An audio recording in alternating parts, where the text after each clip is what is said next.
Earlier this year, I made an op-ed video about interactive experiences at the Walt Disney World theme parks and how I felt they were lacking when it came to offering any kind of real challenge for guests who are looking for one. Now that Star Wars Galaxy's Edge is open, and along with it Smuggler's Run and the Datapad, I felt that it was only fair to revisit the topic. Because you know what? I think they almost nailed it. Almost. So what am I talking about here? Well, the last video on the subject that I made back in May goes more in depth on it, but the short version is that I was pretty let down with the experiences that Disney more or less pitches as interactive adventures or games. Specifically, I was referring to Sorcerers of the Magic Kingdom, Agent P at Epcot, and Treasures of the Seven Seas in Adventureland. It wasn't that I was expecting some kind of Dark Souls gauntlet for the experiences, but in some cases here, there wasn't even a challenge, let alone a difficult one. Experiences like Treasures of the Seven Seas aren't the actual hunt or mission that it's advertised as. It's essentially as interactive as using a fast pass. So I think, understandably, I was a bit worried about Smuggler's Run and the Datapad at Galaxy's Edge. Now that they've been out and open for a while and I've had time to experience both, I have to say, I'm surprisingly impressed. In fact, I would say that the two managed to address all the issues I had with the other experiences I just mentioned. I don't think they're perfect by any stretch, but to me, they both represent a fantastic first step. So I'm going to dive into Smuggler's Run and the Datapad, what I think they do well, and how I think they could be even better. Let's start with the big one, Smuggler's Run. I've ridden it at least 15 to 20 times by now, and it's quickly becoming one of my favorite rides at the parks. I don't think it's anywhere near the peak of what we might see in the future with interactive rides, but I think it's a great advancement from the days of Mission Space.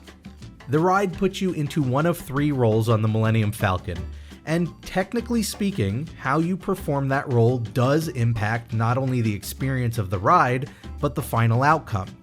That said, it is a very on-rails interactive game. You'll always take off from Batuu, you'll always jump to Lightspeed to Corellia, as far as I know you'll always get the first shipment of coaxium, and lastly, you'll always escape the collapsing Star Destroyer and get back to Batuu safely.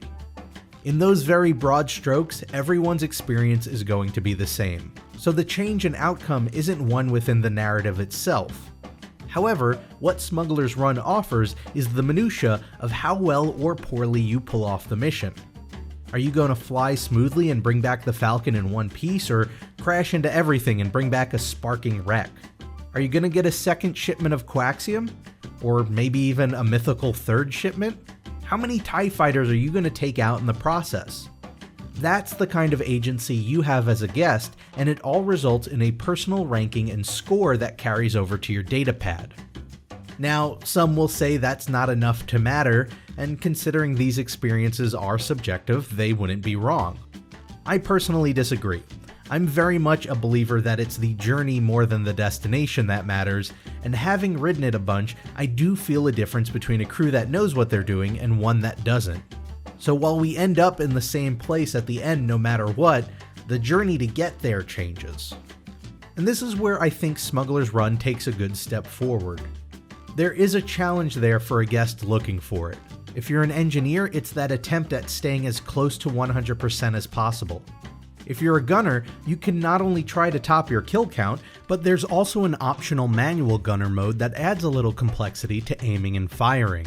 Piloting seems to offer the most challenge, with each crash drastically impacting your final ranking. It's all there for the taking if you want it, but more importantly, none of it is crucial to the experience if you don't. It's entirely optional. That doesn't mean there isn't room for improvement though. I would love to see Disney add an optional advanced engineer mode that does one of two things. Either make the role more difficult by adding a correct order in which to hit all the switches and buttons, affecting your score, or simply just add more buttons and switches to the task whenever the ship crashes. I would also love to see Disney take the time to design a mission that allows for more narrative branching. The mechanics of the ride dictates that you'll always get to Corellia, do the mission, and get back to Batuu. However, I think there's room to design alternative pathways on that mission that can be triggered with different actions. add that different experience for the crew willing to take on the challenge to find it. In other words, now that you've got the scores and ranks set, take that next step so guests' performance does impact the narrative. Not a winning narrative or losing narrative, but just different outcomes for different experiences. Also, Disney, you have so much money. If these AAA game publishers can put out 60+ hour-long games every couple of years, you have no excuse to not introduce a new 3.5-minute on-rails mission every other year. You have the means and it's possible, so just do it. Now, the Datapad is where I found myself really impressed with Galaxy's Edge. It is by far the best thing Disney has added to the Play Disney Parks app. If you're unfamiliar with the Datapad, it's a themed app experience for Black Spire Outpost that includes the ability to translate text in the land, interact with objects in the land via hacking, scanning, and tuning, and taking on missions for different factions, including the Resistance and the First Order. You have a persistent player profile with all of the collectibles you get while using the app, as well as faction rankings, titles, not to mention all of the credits you earn from missions and from flying the Falcon on Smuggler's Run. Those missions offer, and I cannot stress this enough, extremely small snippets of narrative through dialogue exchanges that you come across. It's not the kind of dialogue that's going to tie into the films or anything, but they're little excerpts that add some depth to the characters of Black Spire Outpost. There's even a larger cooperative game at play while you're in the land. You can hack a number of panels in the name of either the Resistance or the First Order and slowly nudge the collective control of the outpost in one direction or the other. Or instead, you can install a credit skimmer that pulls in credits for you to collect whenever another player hacks the terminal. The best part is that all of these activities require solving an actual puzzle. It's not just as simple as pushing a button or tapping your magic band. They're actual puzzles that you can either get stuck on or flat out fail at. That is fantastic. Now, they're not overly difficult puzzles. They're all highly visual and pretty simple. So much so, in fact, that they don't even really require instructions on how to play.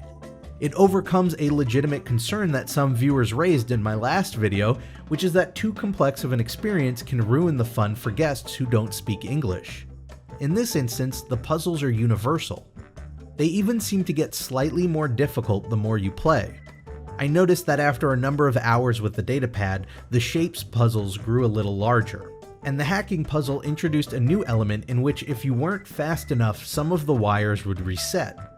Little touches like that add a challenge to what you're doing, but not enough of a challenge that it's going to take up or ruin your day. And if you fail at the puzzle, guess what? You just try again. No starting from scratch with the mission, no game over screen, no days ruined, no getting in line. The stakes are just high enough to add some challenge, but not so high that anything important is riding on it.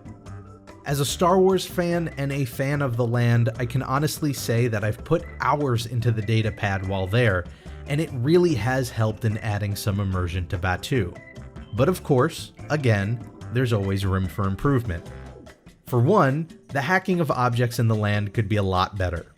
As of right now, hacking everything from a door panel to an X-Wing usually results in either a light or a sound going off. It is pretty cool to hack a whole ship and hear it start to power up as a result, but there's a serious lack of movement.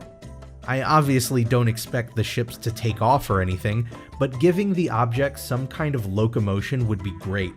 It could be as simple as the A-wing fins moving back and forth, or a droid moving around, or a moisture evaporator spinning a bit. I assume the reason nothing moves right now is because moving things tend to break, and broken things need fixing, and that costs money. Disney, you've got the money. When even the interactive elements of Treasures of the Seven Seas and Agent P move, you've got no real excuse. The other major change that I think would really raise the bar for the Datapad is giving some purpose to the credits you earn. Hacking panels can earn you a handful of credits, completing missions can earn you a couple of hundred credits, and flying for Hondo on Smuggler's Run can earn you thousands. Right now, without any purpose for them, your credits just pile up as you spend more time in the land. Imagine how much cooler the app would be if you could trade in credits for something like a fast pass for one of the rides. You can easily balance the cost so it's not easy to exploit on a day-to-day basis, but still reward guests who put time into the app. Similar to what they do to the Play Disney Parks app as a whole, they can also start to produce and sell pins that you can only buy if you've unlocked the corresponding title or achievement in the app. Maybe even work those titles into Smuggler's Run. Imagine if you sat down in the Falcon and the ride detected via your magic band that you were aligned with the First Order, causing Hondo to shoot off a line or two of dialogue about one of you being part of the First Order and going against the First Order by working for him. Nothing that actually changes the narrative, but a little touch that adds something different to the experience. It just seems like the natural next step after, say, Small World reading your magic band and saying your name at the end. The last note that I have for the app, and this is similar to the last one I had for Smuggler's Run, is that Disney should be updating it regularly. While the dialogue you unlock through missions and hacking is very short, they're nice little looks into the lives of citizens of Black Spire Outpost. Most of the time, they're literally just 4 or 5 lines of dialogue. No audio, no video, just text. There's no reason why Disney wouldn't be able to hire a writer to stockpile a bunch of little conversations that can then be introduced as new unlocks over the course of months or even years. Imagine a running storyline between side characters that plays out over time. It's not the kind of feature that's going to convince a family of 4 to make a Disney trip from the Midwest, but it is the kind of thing that can keep locals coming back, and it's just cheap enough that it's pretty low risk. And like the complexity in Smuggler's Run, the brilliance of the Datapad is that none of it is required to have a good time at Galaxy's Edge. If you don't care about apps or puzzles, then you lose nothing by ignoring it. And if you want that extra world building, it's there for you. And ultimately, that's how I think interactive experiences should be approached at the Disney parks. With each generation, more and more people are familiar with video games, and that offers an opportunity to lean into them with these attractions and apps. As long as a balance is kept so they're not overly difficult for guests or even mandatory for guests who don't want a part in them, they could really flourish at the parks. I don't think the experiences at Galaxy's Edge represents the peak of that possibility, but it is a fantastic step in the right direction. And I really hope we see more in the future. Hi there, this is your DJ. I'm here in the cockpit, broadcasting live from Oga's Cantina to the streets of Black Spire Outpost. We're opening up the request line, so contact us on frequency 10778 and tell us what you'd like to hear.